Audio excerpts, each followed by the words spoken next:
En un mundo en constante cambio, donde la información marca el ritmo de nuestras decisiones, Betel Radio presenta un espacio que conecta la actualidad con la mayor audiencia en el Perú.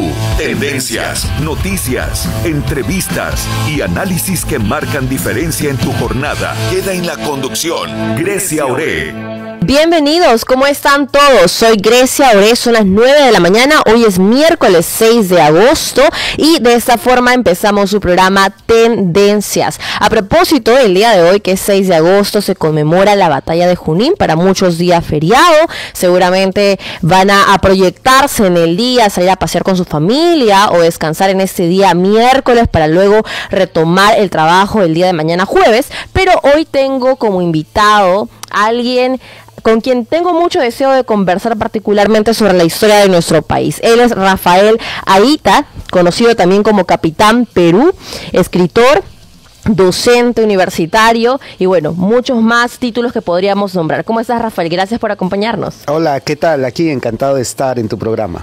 En primer lugar, cuando yo supe de ti, bueno, ya antes te conocía porque has visitado anteriormente este set con otros programas, conocí acerca de Capitán Perú, revisé tus redes sociales y dije, oye, qué divertido porque personalmente creo yo que la historia es una materia bastante olvidada en los colegios, sobre todo, porque más allá del formalismo que normalmente se aplican para dar o impartir clases en los colegios y los métodos ineficaces que muchos maestros a veces aplican, la historia ha perdido su encanto, pareciera que no es atractivo escucharla, estudiarla. Entonces, ¿cómo surge este personaje de Capitán Perú? ¿Cómo se te ocurre a ti de diseñar este personaje para impartir esto que tanto te encanta, que es la historia? Justo precisamente por el motivo que mencionas, que es el que veía la gran necesidad de recuperar ese interés por la historia.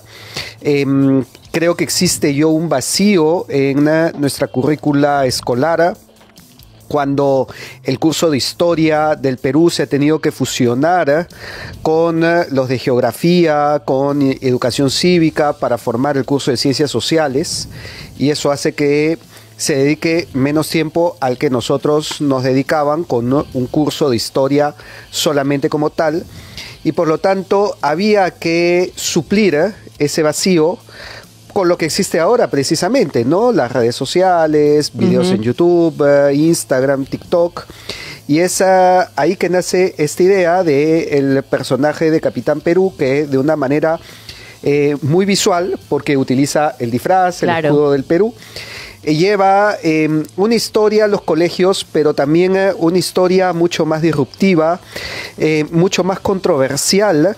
Yo creo que el Perú es el país que menos derecho tiene a decir que la historia es aburrida. Ajá. Para los demás países puede que sea aburrida, para nosotros no.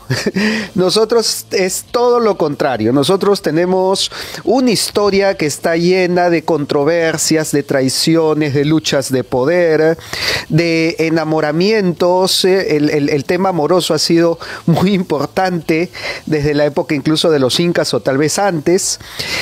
También de amistades y de traición de amistades, de enfrentamientos entre hermanos, enfrentamientos entre familias, individualismos que han llevado a que tal vez incluso se pueda comparar la historia del Perú a un Juego de Tronos. Y una consulta muy puntual pero importante, ¿nos han contado mal la historia a los peruanos? Y si es así, ¿cuál crees que es la peor tergiversación que han hecho en específico de la historia de los peruanos? Sí, yo creo que nos la vienen contando mal desde un punto muy preciso, que fue la reforma curricular que se dio en la década de los 70 bajo el gobierno militar de Juan Velasco Alvarado, en donde la enseñanza de la historia cambia hacia un punto, hacia una visión que fue criticada por María Roborowski, que ella en una entrevista dice: la forma que nos enseñan la historia nos acompleja.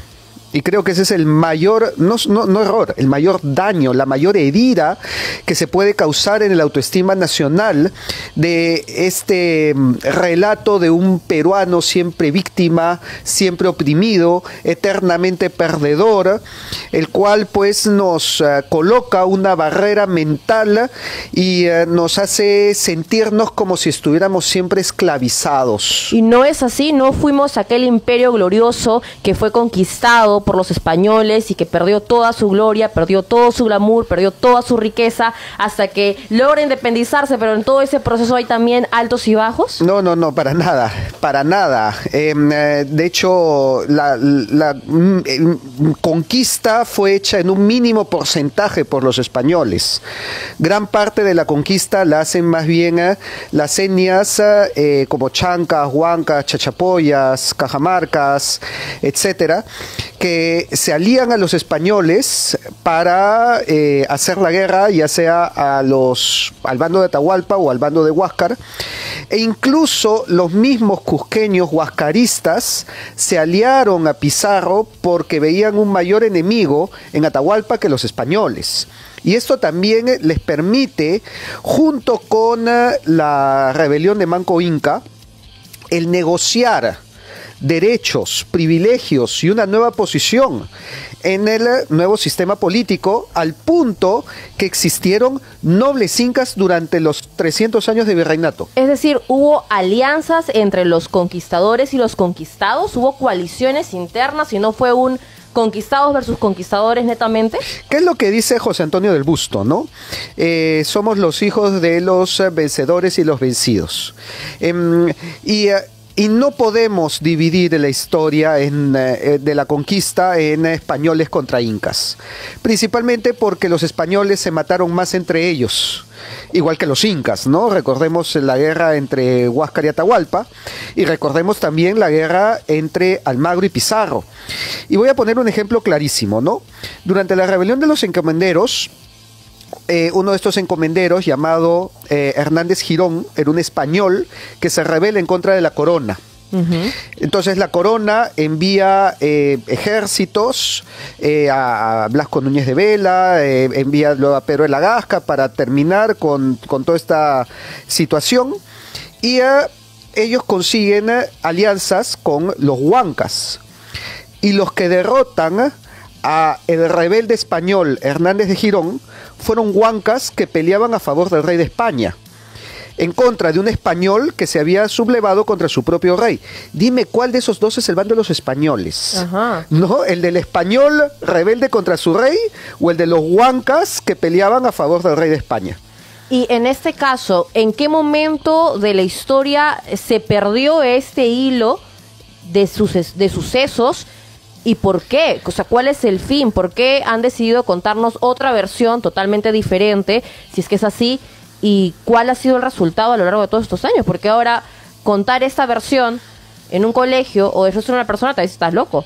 No, sí, hay un largo proceso que incluso lo podemos remontar desde Túpac Amaru II, en donde yo creo que ahí comienza el divorcio de lo que fue este matrimonio entre españoles y incas. La independencia también jugó su papel, y justo ahora que estamos, 6 de agosto, Batalla de Junín, quiero detenerme un poco aquí para contar estos aspectos de Junín que no nos han contado y que no se nos suelen contar, ¿no? En la batalla de Junín nosotros sabemos que no la ganó Bolívar, sino más bien que se ganó a pesar de Bolívar, ¿no? Bolívar había dado la orden de retirada, y esta orden fue transmitida al revés por Rázuri, que se dio cuenta que los húsares del Perú tenían una situación ventajosa para atacar a el ejército realista por el flanco, por uno de sus flancos. Entonces le transmite a Isidoro Suárez que en lugar de decirle retirada, como había ordenado Bolívar, le dice ataquen. Y es así como los húsares del Perú atacan a el regimiento de los dragones del Perú. Y es que el ejército realista estaba conformado principalmente por peruanos. Ese es otro detalle que no se nos cuenta. Y es así como se gana la batalla de Junín, ¿no? Gracias a este cambio de orden. Y es por eso que Bolívar decreta que los húsares de Junín, los húsares del Perú iban a llamarse a partir de entonces los húsares de Junín, que es como se les ha conocido hasta el día de hoy. Pero no se nos ha contado qué pasó con ellos. Y yo creo que la historia de los húsares de Junín de repente representa una microhistoria de lo que sucedió con la República, tal vez hasta el día de hoy. El 6 de agosto, pero de 1826, o sea, exactamente 2 años después de la batalla de Junín, los húsares, 2 regimientos de los húsares de Junín se rebelan contra la República.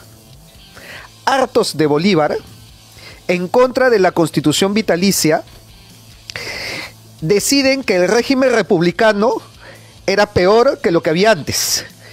Y por eso se unen a los rebeldes de Iquicha y juramentan lealtad al rey de España y a la corona en un manifiesto político de estar en contra de los abusos que cometió la República con ellos. Y por lo tanto, los otros regimientos de húsares, los otros 2 regimientos de húsares de Junín que quedaban, son enviados a hacerle la guerra, terminan enfrentándose entre húsares de Junín. Y terminan siendo masacrados los rebeldes en contra de la República. Y esto no se cuenta porque obviamente te bajas pues el patriotismo, ¿no? Y toda esta celebración que estamos haciendo de la gloriosa batalla de Junín, pues te la desinflas en una. Los propios húsares terminaron siendo perseguidos por la misma República. Pero al mismo tiempo sí creo que debe contarse porque nos deja una lección. ¿Cuál vendría a ser la lección en este caso? Y es que el periodo de independencia fue muy turbulento. No es como nos han contado, en donde a partir de la independencia todos fuimos libres y felices hasta el día de hoy, y que en muchos casos la República le dio la espalda a importantes sectores de la población. Yo diría hasta el día de hoy. Porque el día de hoy una parte importante del Perú se siente fuera del sistema y se construye una república de unos cuantos a espaldas de los Andes. Y es por eso que muchos andinos se rebelaron en contra de la República e incluso se sienten fuera del sistema hasta hoy. Y esto nos debe hacer repensar el Perú. Si realmente estamos en el mejor sistema o si realmente estamos haciendo las cosas como deberían ser, porque la insatisfacción ya es transversal, llega hasta el día de hoy y aquí aprendemos que comenzó desde los orígenes de la independencia. Ajá. Por ejemplo, en movimientos como el que hizo Túpac Amaru, ¿no? Lo que tú mencionas y usando tus términos, vivimos en un país de Andes que ha olvidado a sus Andes profundos, es decir, al pueblo, sí, al origen de la causa de la independencia. Entonces, ¿cómo venimos arrastrando con tantos años atrás un legado que hasta el día de hoy nos pesa? Porque hoy en día, si analizamos la política, si hoy en día nos podemos hacer un símil, una comparativa con lo que se vive hoy en día en el Congreso, en el Ministerio Público, en el Poder Judicial, vemos la misma retórica, vemos la misma insatisfacción de los peruanos. Es que si no aprendemos esta historia, no vamos a aprender de dónde viene esto, ¿no? Y es por eso importante recordar que el Perú nació dividido en su etapa republicana, estoy diciendo, ¿no? Y eso desde la batalla, ya lo mencioné, la batalla de Junín, en la batalla de Ayacucho, se nos ha enseñado mal que la derrota fue del ejército español, cuando había peruanos en ambos lados, y había más peruanos en el ejército realista que en el ejército patriota. Y por lo tanto, considero que es más una guerra civil, incluso entre hermanos, porque sabemos que antes de que comience la batalla de Ayacucho, los generales de ambos bandos piden que los hermanos se acerquen a un terreno neutral, porque había hermanos en ambos bandos, peruanos, se den un último abrazo antes de regresar a su bando y dispararse entre ellos. Así que sí, la batalla de Ayacucho fue una guerra entre hermanos, fue guerra entre peruanos, de repente más parecida a la guerra de secesión de Estados Unidos, del norte contra el sur, que a una guerra de independencia. Entonces el Perú nace dividido. y de repente hemos arrastrado esa división hasta el día de hoy, porque no se están escuchando todas las voces, porque el Perú, a fin de cuentas, mantenía un espíritu conservador. Los Andes son conservadores hasta el día de hoy. Son tradicionales hasta el día de hoy. Entonces, el aspecto de la fe, el aspecto de la tradición, era importantísimo, incluso para Túpac Amaru, ya que lo hemos mencionado, y que fue pasado por agua tibia. No lo veían que conectaba con una república que venía más de una tradición francesa y de la Revolución Francesa y de la Ilustración, que era laica. Claro, qué bueno que hayas tocado ese punto, porque te quería preguntar también cómo era el Perú, hablando en términos religiosos, antes de la llegada de los españoles, y cómo fue después. ¿Qué pasó? ¿Qué hubo en ese trance? Porque como tú comentas, hasta el día de hoy, la población peruana es conservadora, se siente conservadora, defiende aquellos valores que son tradicionales. Habrán algunos cuantos que lógicamente tienen otro tipo de ideologías en plenas libertades de sus derechos, pero la mayoría de por sí es conservadora. Sí, por supuesto. Y esto, como bien dices, viene desde antes de la llegada de los españoles, ¿no? El Perú ha sido un país místico desde sus orígenes, desde Caral. Desde todas las culturas que han pasado por nuestro territorio. Y un ejemplo de esto lo vemos en las huacas. En el Perú existen aproximadamente 27.000 huacas, que es un número totalmente desproporcional a la población y al número de culturas de aquella época. Eso significaba que toda la vida giraba alrededor del culto, alrededor del oráculo, alrededor de la mística. Y claro, con la llegada de los españoles, eso se termina empatando, ¿no? Traslapando con el cristianismo, con el evangelio, con las iglesias, con la religiosidad, con la fe. Y eso tú te das cuenta hasta el día de hoy, ¿no? La devoción que existe en el Perú, en todos sus estamentos, es superior incluso a los países vecinos y que nos ha inmunizado en contra de muchas ideologías extranjeras, ¿no? Entonces, esto también fue así en la independencia. Y justo tuve en el bicentenario de la batalla de Ayacucho, o sea, el año pasado, tuve la oportunidad de publicar un artículo sobre el pensamiento político durante la independencia del Perú. Y a la conclusión que llego es que incluso los liberales de aquella época eran conservadores. Ajá. Entonces, en el Perú, muchas de las ideologías, cuando llegaban, las peruanizábamos, les dábamos nuestro toque local y terminaban siendo muy distintas a lo que ha sido el exterior. Y eso lo puedes ver con datos clarísimos. La Revolución Francesa. El día de hoy se enaltece la Revolución Francesa, ¿no? Libertad, igualdad y fraternidad. El paradigma de la modernidad. Y poco se sabe que en el Perú la Revolución Francesa fue vista como una tragedia. ¿Por qué? ¿A qué se debe? A que se hicieron misas por la muerte de Luis XVI, porque veían como algo trágico el que haya muerto el rey, ¿no? A manos pues de la turba, ¿no? De los ilustrados, de los filósofos, del laicismo, lo veían como un atentado contra la religión. Entonces, y esto nos hace ver cómo tenemos una visión diferente a la de Europa, pues, ¿no? Que en Europa estaba más bien dividida la cuestión y era aplaudida por muchos. Acá no. Acá se veía como algo trágico. Era como la derrota de la fe, del monarca, de la religión, del orden, de la seguridad y de todo lo que nos hace, pues, vivir tranquilos en el día a día. Ajá. Ahora, abro paréntesis antes de continuar con ese suceso de acontecimientos en la historia del país. Y es que, ¿cómo le atribuyes tú o cómo argumentaríamos correctamente la creación de diferentes monumentos para la época, para la cantidad de personas? Y esto puede sonar muy risible, pero actualmente hay un grupo de personas que le atribuye a diferentes monumentos como Machu Picchu, no solamente acá en el país, sino también, por ejemplo, en Egipto, las pirámides y otros lugares, a intervención de otros seres, ¿no? Alienígenas. Sí. Y por eso yo digo, puede sonar muy risible, pero yo he visto varios documentales que hablan acerca de eso. Bueno, obviamente también hay un tema de fantasía, pues que se le agrega, ¿no? Para generar morbo, para generar likes, vistas, pero ¿cómo le atribuyes tú, por ejemplo, la exactitud, la complejidad con la que movían rocas, con la que armaban argumentos, monumentos como Machu Picchu, por ejemplo? Bueno, a ver, empezando por la primera pregunta, ¿no? Sobre la intervención extraterrestre en la construcción de estos monumentos. Eso viene, pues, de las versiones anglosajonas, ¿no? Los documentales hechos en Estados Unidos, History Channel, pues.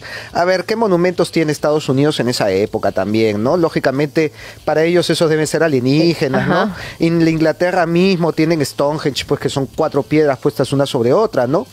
Pero si nosotros nos ponemos en perspectiva del tiempo, lo que pasa es que también pensamos pues que Machu Picchu se construyó hace 20.000 años, ¿no? Pero Machu Picchu es más moderno que la Catedral de Santiago de Compostela, por ejemplo. Algún español te diría, o Notre Dame mismo, algún francés o algún español te diría que sus catedrales les hicieron extraterrestres. Jamás. Bueno, entonces, ese es un tema también interesante. Te minimizan la grandeza, claro, la grandeza de tus antepasados. Lógico, no, eso no debería decirlo ningún peruano, ¿no? Y yo, que incluso conozco ufólogos peruanos, ¿no? O estudiosos de el fenómeno paranormal, ¿no? Al doctor Anthony Choi, que ninguno de ellos te dice de que Machu Picchu o las líneas de Nazca le hicieron extraterrestres, ¿no?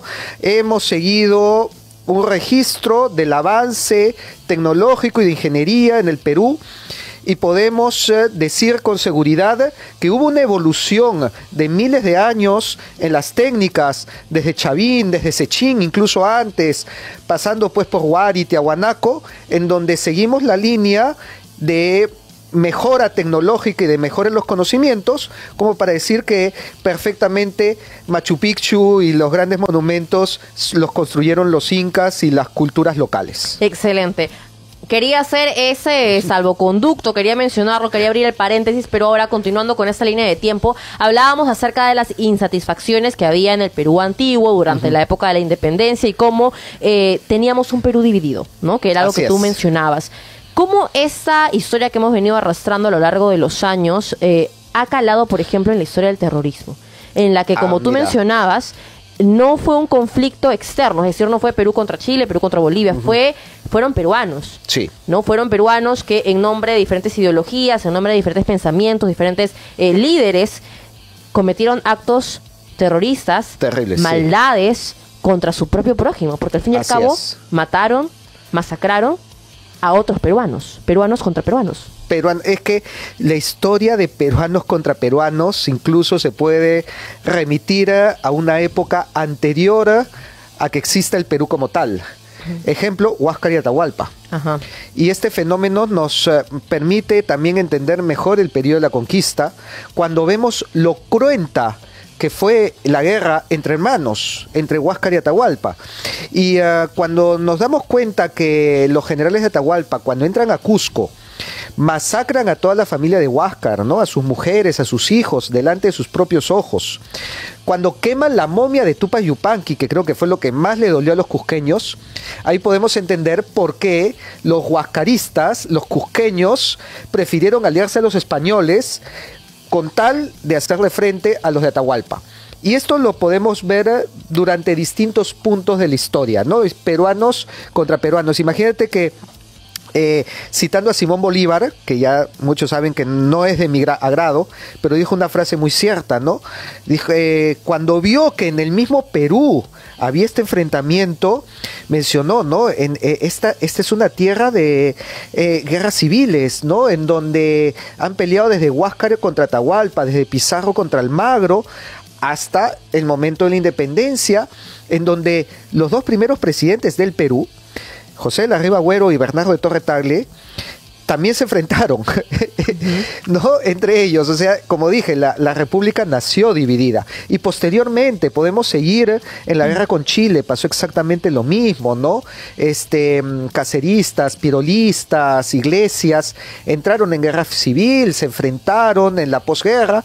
Entonces, la historia es clarísima, porque mira, por un lado hemos hablado de Caral, hemos hablado de los incas, pero por otro lado también hemos hablado de las guerras civiles y de Túpac Amaru, y el mensaje que se nos da, transversal a todo esto, es que cuando estamos unidos, pues crecemos de una manera increíble, ¿no? Caral surge cuando se articulan y se conectan estas culturas de la costa con la sierra, porque Caral no fue solamente el Valle de Supe, ¿no? Fue mucho más grande. En esa zona hemos encontrado incluso animales de la selva para que veamos hasta dónde llegaba su comercio, ¿no? Igual con los chavín, con los huari, con los incas, cuando se unen hacemos cosas maravillosas que hasta los extranjeros piensan que le hicieron extraterrestres. Pero cuando nos dividimos es cuando más nos caemos. Es cuando el Perú atraviesa sus peores crisis. Ya he mencionado el terrorismo, he mencionado la guerra con Chile, lo de Túpac Amaru. Cuando estamos enfrentados entre nosotros, tenemos la peor de las debacles. Esto es un mensaje también. Y tomando el ejemplo de hoy de la batalla de Junín, nuestros héroes de Junín terminaron muriendo perseguidos por la misma República. Imagínate el mensaje que nos deja eso también, ¿no? El mensaje para hoy es, vamos, hay que unirnos si queremos hacer el Perú que todos soñamos, porque si seguimos enfrentados como ahora, pues ya sabemos los resultados, nos vamos al hoyo. Esta sombra del pasado entonces ha estado de alguna u otra manera y no intencionalmente armando el camino para que una ideología tan nefasta como el comunismo, el marxismo, llegue y se implante en un país en la que las diferencias sociales eran abismales, porque en la época en la que el terrorismo llega a tomar fuerza, había un Perú profundo muy olvidado. Había un Perú profundo muy distanciado de una Lima, de una capital o de las regiones mucho más fuertes. Inclusive se puede demostrar en la forma en que ahora las personas votan. Por ejemplo, siempre la región sur es la que, curiosamente, elige a líderes comunistas. Por ejemplo, el Partido de Perú Libre fue donde tuvo en las elecciones la mayoría de voto en toda esa zona del Perú. Y vemos inclusive hasta ahora que Lima no es las diferentes regiones o provincias del país, que hay una gran diferencia en los votos. Entonces, ¿cómo explicamos esta diferencia en el pensamiento ideológico de los peruanos? Ya, ahí te quería hacer un punto y coma que parece sutil, pero no lo es. El sur no es comunista. El sur es comunitarista, que es distinto. ¿Y cuál es la diferencia? La diferencia es que el comunitarismo piensa en función de la comunidad, en función de todos. El comunismo se basa en el materialismo y la lucha de clases. No existe materialismo en el sur del Perú porque no he visto mayores devociones de fe, procesiones más grandes que en el sur del Perú. El sur mantiene una religiosidad que trasciende el materialismo y que a Marx le daría un infarto y se caería muerto si viera las procesiones y las Semanas Santas y las devociones y el surgimiento de la religiosidad en el sur del Perú. Eso no es explicado por el comunismo. Y eso ya pues deja al comunismo por los suelos. O como muchas veces digo, que también decía antes, ¿no? Cuando llegan ideologías al Perú, nosotros las peruanizamos. En el Perú, hasta los comunistas son cristianos. Rafael, a modo de conclusión, porque el tiempo nos gana, ¿nuestra historia nos condena o nuestra historia como peruanos nos redime y nos puede llamar a una unificación? Nuestra historia es como una madre, que cuando es necesario nos corrige, a veces también de forma muy dura, pero con la intención de acogernos, con la intención de que enmendemos el camino.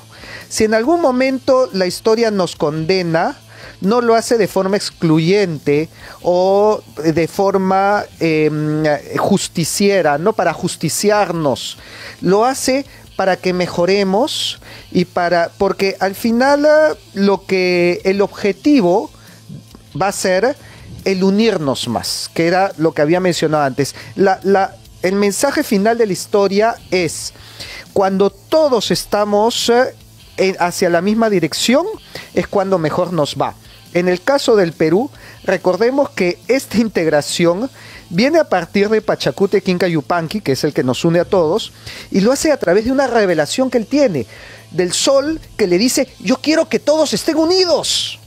Entonces eso no nos puede condenar, sí nos puede recriminar, pero como un llamado para que reflexionemos, reaccionemos y volvamos a mirar otra vez hacia el sol para tomar el rumbo en común. Excelente, qué buena plática, Rafael, muchas gracias por habernos acompañado el día de hoy. Siempre es importante recordar y volver a conocer, a educarnos con respecto a nuestra historia. Vamos a una pequeñísima pausa y volvemos en breves en su programa Tendencias. Grecia.